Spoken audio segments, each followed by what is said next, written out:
Programme کا آغاز کرتے ہیں رب ذوالجلال کے بابرکت نام سے،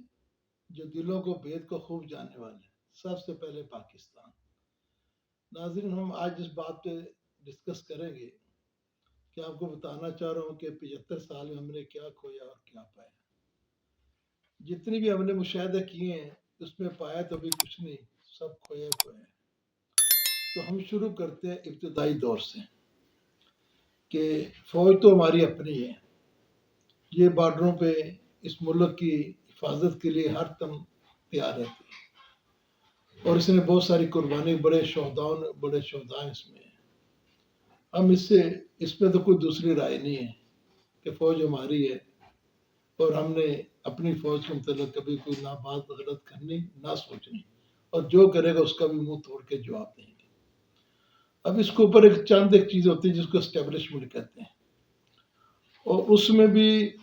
یعنی ساری اگر اسٹیبلشمنٹ کوئی فیصلہ ایک کرے تو وہ تو ملک کے مفاد میں جاتا ہے، لیکن اس میں اگر ون مین شو ہو جائے تو پھر اس میں معاملہ تھوڑے سے نا خراب ہونے شروع ہو جاتے ہیں، کیونکہ وہ طاقت ہوتی ہے اور اس میں باقی جتنے بھی لوگ ہوتے ہیں سارے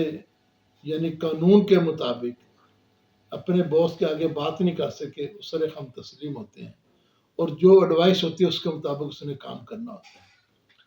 تو ابتدا سے شروع کرتے ہیں کہ جیسے پہلے یعنی 47 اور 48 میں 48-49 میں 2 انگریز ہمارے کمانڈر چیف تھے، اس کے بعد ایوب خان کمانڈر چیف آئے۔ اس کے زمانے میں پاکستان کی ابتدائی پاکستان تھا، یہ حالت تھی کہ پاکستان نے فرانس کو بھی قرضہ دیا۔ پھر جن لوگوں نے پاکستان کھٹک رہا تھا شروع سے، یعنی انڈیا کو اور بہت ساری طاقتوں کو، انہوں نے اپنا جال بچھانا شروع کیا، اور جال ان لوگوں کے ذریعے بچھاتے ہیں جو طاقتور لوگ ہوتے ہیں۔ اور ان کے جال کا پہلا حصہ کیا تھا؟ پہلا حصے میں یہ تھا کہ انہوں نے پاکستان کو IMF کے جکڑ میں دیا، یعنی ابتدا جو ہے نا IMF کی اس دور سے شروع ہوئی، اور جس کا نتیجہ ہم آج تک بھگت رہے ہیں۔ اور اس کے بعد کیا ہوا کہ جنرل ضیاء ہے، انہوں نے ہمیں کلاشنکوف کا کلچر دیا۔ ملک میں مافیا جو ہے یعنی اس کا ہیرون کا اور دوسرے جو منشیات تھا اس میں بہت زیادہ فروغ پایا، یعنی دوسرا تحفہ وہ ہمیں اس صورت میں ملا۔ اس کے بعد تیسرا تحفہ، اس کے بعد مشرف صاحب تشریف لائے، یعنی بیچ میں کافی جنرل آتے ہیں کہ ان کی ذکر نہیں کرتے ہیں، جن کی طاقت تھی، جو ون مین شو اپنے آپ کو کہتے ہیں، جنہوں اپنے طاقت کے بل بوتے پہ اس ملک کے ساتھ اپنی پسند ناپسند کی، تو ان پہ جا کے جو لوگ ہم پہ مسلط کر دیے گئے، یعنی اس سے قطع نظر ہم یہ نہیں کہتے کہ وہ لوگ کون تھے، ہمارے پاکستانی ہیں یا کہ یہ سیاستدان بھی تھے، لیڈر بھی تھے، جو بھی آپ کہہ لیں، لیکن ان کو جس انداز میں لایا گیا، جس طریقے، کیونکہ پاکستان کی معیشت جو ہے نا اپنی چال میں بالکل صحیح جا رہی تھی، پروگرام بہت اچھے جا رہے تھے۔ ہم نے ایسے لوگوں سے بھی انٹرویو کیے تھے اپنے زمانے میں کہ جو ہیلتھ کارڈ بنا تھا، جو کہتے تھے ہمارا کینسر کا مریض تھے، اس کے بعد جو لوگ عرصے دراز سے انتظار کر رہے تھے، مقروض ہو چکے تھے، وہ کہتے ہیلتھ کارڈ کے ذریعے ہمارے بہت سارے اللہ تعالیٰ یعنی دکھاتے تھے، ہمارے لاکھ 2 لاکھ 4 لاکھ جو عرصے دراز سے رکے ہوئے تھے بیماریوں میں، وہ ہمیں ریلیف ملا تھا۔ اس کے بعد جتنے بھی پروگرام چلتے گئے، آپ کو پتہ ہی ہے، جو وہ لوگ باہر سے دیہات سے آتے تھے مزدوری کرنے کے لیے، ان کے لیے بھی آرام گاہیں بن گئی، ان کے کھانے پینے کا بھی بندوبست ہو گیا، اور آپ کی جو انڈسٹری تھی وہ ٹیکسٹائل کی وہ اس حد تک عروج پہ جا رہی تھی، ایکسپورٹ اتنی اچھی ہو گئی تھی کہ آپ کو لوگوں کو بالکل کسی قسم کا یعنی مزدور بھی نہیں ملتا تھا۔ تو انڈسٹری یعنی سریا، یہ سب چیزیں جو تھی نا، انڈسٹری جو وہ ایک اپنی ڈائریکشن، کیونکہ 70-75 سال کا جو گندہ نا وہ 3 سال میں تو صاف نہیں ہوتا، لیکن ایک ڈائریکشن آ گئی تھی۔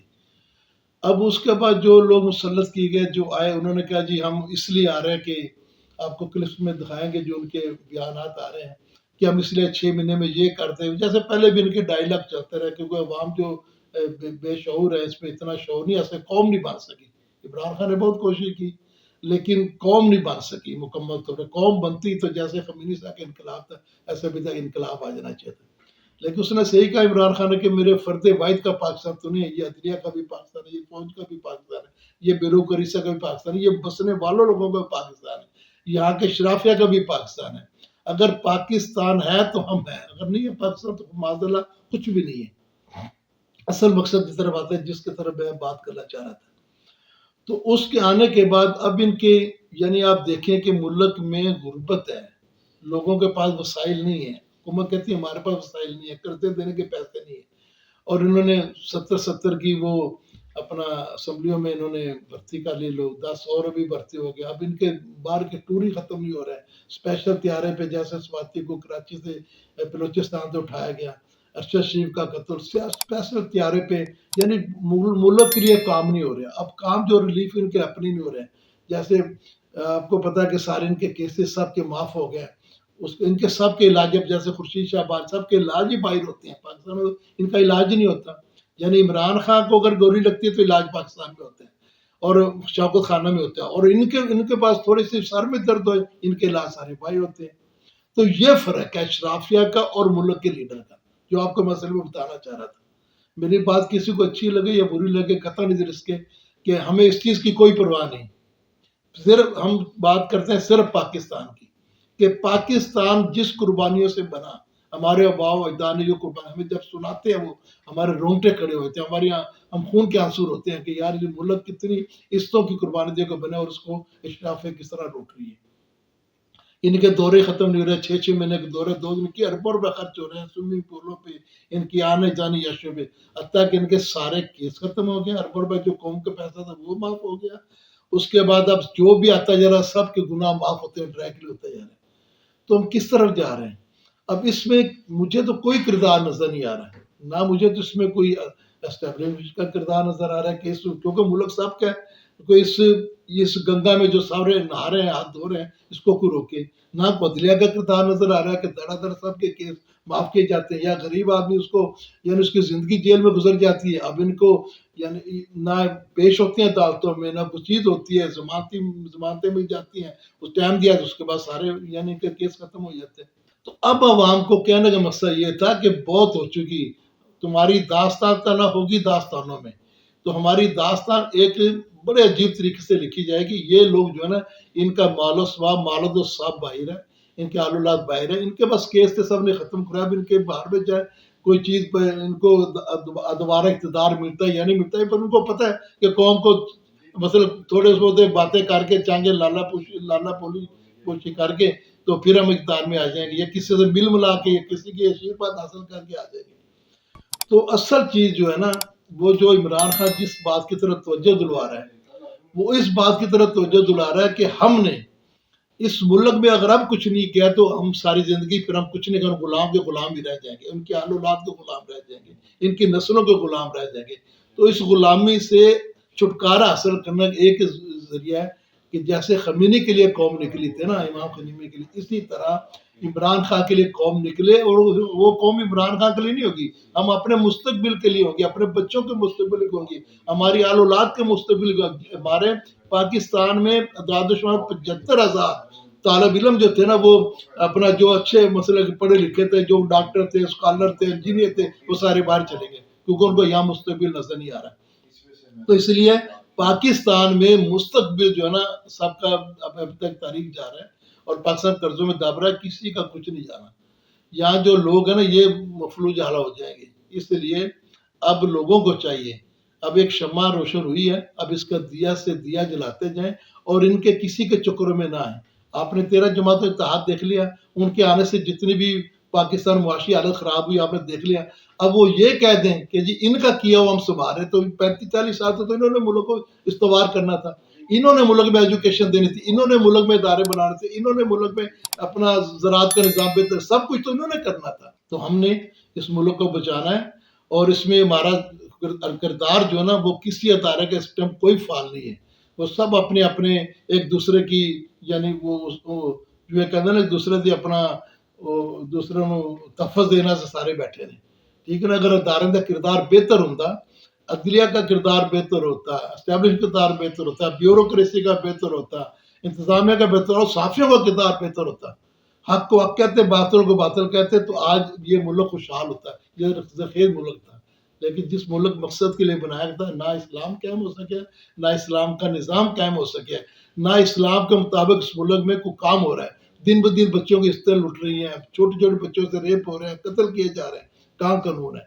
کسی کو پرواہ ہی نہیں. سب کو پرواہ ہے تو صرف اپنے اقتدار بچانے کی پرواہ ہے. اور انہوں نے جو آپس میں سارے اپنا کہتے ہیں جیسے ملا دو پیازا تے نال سارے جڑے انہوں نے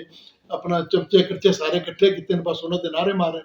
یار انہوں نے خبر ہی نہیں ہے کہ جس عمر پہ یہ لوگ جا رہے ہیں کہ انہوں نے مرنا بھی ہے، خدا کو بھی جواب دینا ہے. یہ نبی صلی اللہ علیہ وسلم کی پیروی کرنے کی بجائے یہ اپنے آقاؤں کی پیروی کر رہے ہیں، اپنے لیڈروں کی پیروی کر رہے ہیں، یہ ان کو اپنا سب کچھ مار رہے ہیں.